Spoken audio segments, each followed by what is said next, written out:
Salut à tous, c'est 2SPI 999 DSPEE 999. Bon bah j'espère que vous allez tous très bien, les speedy et les speedettes. Je suis motard. Je suis motard. Je suis motard. Et oui, je suis un motard libre. Enfin, en tout cas, qui aspire à un minimum de liberté. J'entends par liberté, non pas le fait d'être dans un espèce de comportement libertaire où je fais tout ce que je veux, mais dans le fait où ma liberté n'empiète pas sur la liberté des autres. Voilà, ça c'est un point. Alors pourquoi j'ai envie de parler de toutes ces lois qui pour moi tuent la moto, tuent cette belle communauté motarde à petit feu? Parce que effectivement, il y a quelques lois depuis ces derniers mois, 2016-2017, qui sont bons en termes de sécurité pour le motard, mais il y en a plein d'autres qui, à mon sens, ne servent qu'à faire du fric et un point c'est tout. Voilà, donc j'ai vraiment envie d'en parler, parce que ouais, c'est vraiment le coup de gueule, ça m'énerve tout ce qui nous tombe sur la gueule en ce moment. On est les nouveaux nantis de la société, j'ai l'impression, les motards. On en prend plein la gueule. Donc voilà, j'ai vraiment envie un petit peu de discuter avec vous de toutes ces lois que je considère, en tout cas pour certaines, comme vraiment pas pertinentes. Alors pourquoi évidemment toutes ces lois sont arrivées comme ça en 2016-2017? Ce qui s'est passé, c'est qu'il y a quelques années, on a eu accès, en tout cas moi je ne l'ai pas trop sur cette moto-là, mais on a eu accès à de nouvelles technologies comme l'ABS, comme le traction control. Voilà, des espèces d'assistance, entre guillemets, parce que le motard reste pilote de sa moto quand même, maître de sa moto. Ces assistances ont permis quand même de sécuriser le motard. Et effectivement, il y a eu une stagnation, voire même une baisse du nombre de blessés et de morts sur les routes. Mais, qu'est-ce qui s'est passé? C'est un effet un peu mécanique, en fait. C'est que comme les motards se sont sentis, pour la plupart, sécurisés par toutes ces technologies-là, et du coup, on fait un peu moins attention. On va encore un peu plus vite, on prend les virages encore plus fort, parce qu'on se dit, de toute façon, la technologie est là pour m'aider, et donc, je risque pas grand-chose. C'est une grave erreur, parce que malheureusement, ce qui s'en est suivi, c'est qu'il y a eu une augmentation des blessés et des tués sur la route. Je vais sortir là, moi. Voilà, donc, du coup, l'État se sert de ce motif, les blessés et les accidentés, et les morts, pour pouvoir un peu légitimer toutes ces lois à la con qui nous pondent. C'est un peu facile. Alors je vais commencer par quelques lois que moi je trouve par contre intéressantes, pertinentes, et qui sont du coup, on va dire, sécurisantes pour le motard, donc elles ont du sens. Alors je vais commencer par l'obligation des gants. Alors ça a pu en faire chier quelques-uns. Moi franchement je suis tout à fait d'accord pour l'obligation des gants, parce que quand vous vous tralez la gueule, même pas à une vitesse excessive, rappelez-vous il y a une campagne de slogan de la sécurité routière qui était passée sur la télé, qui montrait un petit peu quand une main se pose sur une espèce de rouleau de goudron qui roule à 30 km/h, on imaginait un petit peu l'état des mains. Bon voilà, les gants c'est quand même très très important, ça évite les déchirures, ça évite les arrachements de doigts, bon bref, des fractures terribles, je trouve ça super important. Après, ce qui est encore un peu dommage, c'est qu'on soit tout le temps obligé de faire jouer la corde sensible, c'est-à-dire l'argent, le pécunier, oui, tout le temps, ce sont des sanctions financières, mais bon, s'il n'y a que comme ça que ça peut marcher, eh ben écoutez, allons-y. Donc les gants, alors il faut savoir que l'amende c'est 68 €, je crois, et que c'est passé depuis le 1er janvier 2017. Le gilet jaune. Alors le gilet jaune, autant je serais absolument contre. Salut mec, il m'a pas vu. Si, peut-être. Autant je serais absolument contre si il fallait le porter quand on fait de la moto, parce qu'alors là putain on aurait l'air de ces gugus mon pote. On serait tous pareils, tous des jaunes. Mais voilà, je considère que le fait de l'avoir sur soi, donc soit dans la poche de son manteau, soit dans son top case, soit sous la selle, donc dans les cas d'arrêt d'urgence, ça c'est très important, c'est même vital. On se fait voir par les autres usagers de la route. Et donc ça, le gilet jaune, le fait qu'on l'ait sur soi constamment, je trouve aussi que c'est une bonne idée. Encore une fois de plus, si on l'a pas, je crois que c'est 11 €. La fin du débridage pour les 100 chevaux. Ah, ça c'est un sujet à polémique. Moi je trouve que c'est intéressant parce que partout en Europe on pouvait rouler avec des puissances assez importante. Et puis nous, on était bridés à 100 chevaux, alors qu'on avait pour la plupart des motos qui pouvaient aller à 150, 200 chevaux si elles étaient débridées. Bon, c'est bien. C'est bien parce que enfin on peut exploiter nos machines, surtout pour ceux qui veulent faire du circuit. Et puis voilà, en termes d'accélération, de puissance, c'est quand même sympa d'avoir le maximum de puissance pour sa moto, tout en faisant attention bien sûr. Mais ça a du sens uniquement parce qu'il y a eu le permis A2. Et le permis A2, je trouve que c'est quand même une bonne chose. Comme j'avais dit dans une vidéo débat avec Motoblog France, moi j'avais été étonné de passer directement le permis A en n'ayant que auparavant le 125. Je trouvais que pour pouvoir accéder à des motos allant jusqu'à 100 chevaux dès le début, c'était un petit peu chaud quand même, c'était un petit peu dangereux. Et donc je trouve que le permis A2 est une très bonne chose, parce que ça permet d'avoir 2 ans d'expérience pour se faire la main. Et puis voilà, maîtriser bien le comportement de la moto, pour avoir après évidemment accès au permis A. Mais il faut que ce permis A ait un sens aussi. Il faut qu'il ait un vrai sens évolutif par rapport au permis A2. Si c'est pour faire exactement la même chose, ça sert à rien. Il faut évidemment faire, à mon avis, comment on pourrait dire, des parcours différents, une pédagogie différente et surtout avoir accès à des motos réellement puissantes pour que c'est vraiment un sens. Voilà, donc ces petites lois me dérangent absolument pas, au contraire, je les trouve sécurisantes, je trouve que c'est même du prendre soin du motard, et donc j'y trouve une parfaite légitimité. Maintenant, je vais un petit peu parler des lois que je considère comme liberticides, ouais, franchement, qui tuent la liberté du motard, et qui tuent aussi petit à petit la moto en général. Pas l'esprit motard, parce que l'esprit motard demeure, malgré tout, mais en tout cas tue une bonne partie de notre communauté motarde. Enfin voilà, en tout cas c'est ce que je pense. Je vais commencer par le contrôle technique. Le fameux contrôle technique. Alors, contrôle technique, il devait plus ou moins passer en 2016, 2017, ça a été repoussé, il y a eu des manifs, tant mieux. Et puis ce qui s'est passé surtout, c'est qu'en 2017, donc cette année, c'est une année électorale, une année d'élection présidentielle, et je crois que pour le moment, les politiques, on n'en a rien à foutre de la moto, on met ça de côté, ils préfèrent en attendant se battre entre eux pour trouver la place à l'Elysée. Et donc effectivement, pour le moment, le sujet du contrôle technique n'est pas d'actualité. Alors, il faut savoir que de toute façon, ça nous tombera sur la gueule. Pourquoi? Parce que c'est une directive européenne, et il faut donc harmoniser tout ça, et donc la France est l'un des derniers pays qui ne l'a pas, et donc nous y passerons. Donc moi je pense plutôt, allez, fin 2017, début 2018. Donc le contrôle technique, là, ce qui m'énerve le plus, c'est qu'effectivement, c'est des malins. Ils te disent, le contrôle technique, c'est très bien pour la vente. Effectivement, on pourrait se dire, pour un primo-accédant à la moto qui n'y connaît rien, ou même n'importe qui, de toute façon, qui veut s'acheter une moto, le fait d'avoir un contrôle technique, ça peut être rassurant. Ok, je comprends la combine. Sauf que moi, ce que je vois très bien, et je pense avoir l'œil pour ça, c'est qu'il y aura des dérives. Et les dérives, ce sera que, évidemment, il faudra avoir un permis, enfin, il faudra passer le contrôle technique tous les 2 ans, comme les voitures, on va bien se faire entuber. Et puis, ce que je pense aussi, c'est que il y aura évidemment l'obligation, tôt ou tard, j'en suis persuadé, d'avoir des pièces uniquement d'origine sur sa bécane.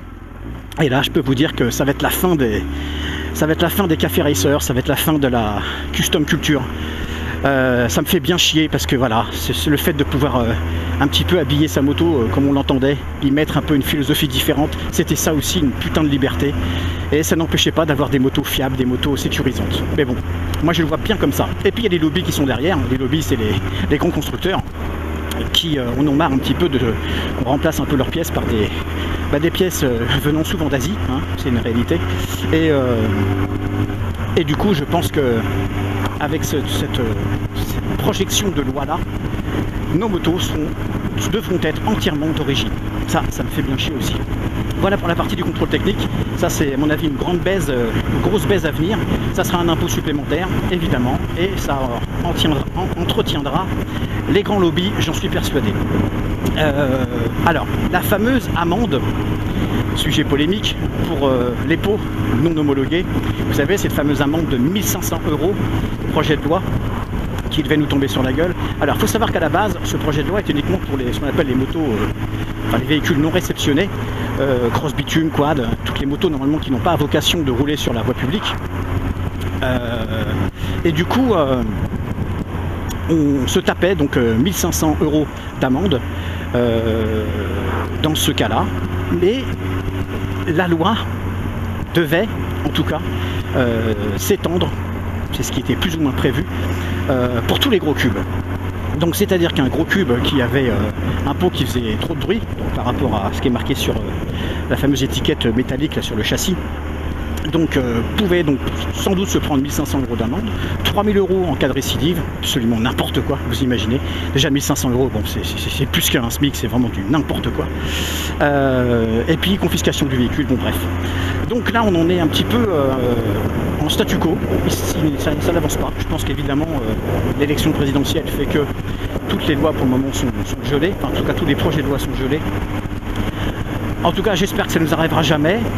Donc en gros, un pot déchicané, un pot qui fait trop de bruit, un pot non homologué, même pour les gros cubes qui roulent très respectueusement, pourront donc se faire niquer si cette loi ne change pas. Donc amende de 5e classe jusqu'à 1500 € d'amende, absolument n'importe quoi.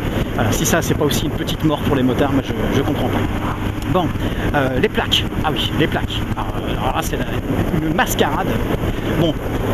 Maintenant, à partir du 1er juillet 2017, il faudra avoir une plaque 21 x 13, donc 21 cm sur 13 cm, pour tous les deux roues motorisés. Tous, intégralement, du 50 au 3000 cm3. Ouais, ça doit exister les 3000, bref. Voilà, donc évidemment, plus grande pour mieux réfléchir quand le radar enverra son flash sur la gueule de la plaque. Ça, c'est une évidence. Le souci, c'est que d'après Lunaris, un pote motovlogueur, il se serait rendu compte, alors attention, ce n'est qu'une hypothèse, qu'effectivement la plaque serait plus grande, mais les chiffres seraient sensiblement plus petits. Donc c'est un petit peu compliqué de comprendre pourquoi on nous demande d'agrandir notre plaque, si c'est pour avoir des chiffres plus petits. Bref, je comprends pas trop encore.